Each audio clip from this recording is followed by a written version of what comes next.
To form oil and gas, you need an organic-rich layer of sedimentary rock known as a hydrocarbon source rock. But to create a reservoir of oil and gas so large that a company will risk a lot of time, effort, and money trying to drill it, well, for that, you need a whole hydrocarbon system. A hydrocarbon system consists of 2 to 6 elements depending on what type of oil and gas resource you're searching for. You've probably already recognized that in either case, the source rock must be one of these. The source rock in this figure is this purple layer that you see. Without it, there's no oil or gas, even if you have all the other system elements. The second element is thermal maturation. As the source rock is buried deeper and deeper below the Earth's surface, its temperature rises. This heating breaks down and cracks the organic matter in the source rock, releasing hydrocarbons. Natural gas formation starts in the source rock all the way up at the surface, which is why natural gas can be collected at landfills. Oil formation, however, does not begin until the source rock is buried to a deep enough depth that the temperatures rise to 60 degrees Celsius or 140 degrees Fahrenheit. This depth is typically at about 2 kilometers. Furthermore, oil formation stops at around 160 degrees Celsius or 320 degrees Fahrenheit, which corresponds to a depth of about 5 kilometers. This temperature depth range for oil formation is known as the oil window. Below it, only natural gas forms, as the higher heat at these depths not only cracks the remaining organic matter in the source rock, but also any oil remaining in the rock, which is broken down into shorter and lighter and thus gaseous chains of hydrocarbons. In fact, it is at these greater depths and temperatures below the oil window that natural gas formation from the source rock is maximized.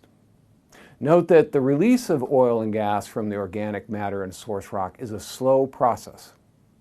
Therefore, the amount of oil and/or gas a source rock produces is not only a function of how deep it's buried, but also the amount of time it spends in a particular depth or temperature range. For a source rock to release the maximum amount of oil, it must move into the oil window and stay there long enough for not only all the oil that it can yield to be produced, but also for that oil to escape. If a source rock remains above the oil window, its organic matter will largely remain intact and give up relatively little gas and no oil. And if the source rock is moved into and out of the oil window, say to tectonic folding of the strata as shown here, oil production will turn on and off. Gas production will also rise and fall as the source rock moves below and back into or above the oil window. At this point in the hydrocarbon system, you have all the elements that you need for shale gas and shale oil. That's because the source rock not only produces these hydrocarbons, the rock also serves as their reservoir. A source rock is difficult to get oil and gas out of, however. Furthermore, you have to drill a lot of a source rock to get enough oil and gas out of it to cover your cost of drilling. It is only over the past couple of decades that the cost of getting oil and gas out of a source rock has come down enough to make the process economic. Prior to that, you needed additional elements in the hydrocarbon system, one of which was a good reservoir rock, which is shown as this multicolored layer here. In fact, a lot of oil and gas exploration today still focuses on finding oil and gas in a reservoir rock that is different from and separated from the source rock. A good reservoir rock acts like a sponge, holding a lot of oil and gas in a limited area. It also gives up that oil and gas with a lot less effort than is required to get it from a source rock. However, even the best reservoir rock will only fill with oil and/or gas if there is a pathway connecting the source rock and the reservoir rock. At this point, I need to remind you that oil is lighter than water and gas is lighter than oil. This is important because spaces in rocks below the Earth's surface are filled with water. So as oil and gas are cracked out of a source rock, their buoyancy drives them up through the water-filled spaces in the overlying rock towards the surface. A good migration pathway will preferentially direct much of that migration right into the reservoir rock. The final fifth and sixth elements in a hydrocarbon system combine to keep the hydrocarbons from reaching the surface. One of these is a cap rock, which is this gray layer that you see here.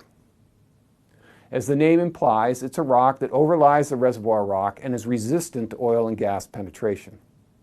The other element is a trap, which in this particular figure is the bowing or fold of strata that you see.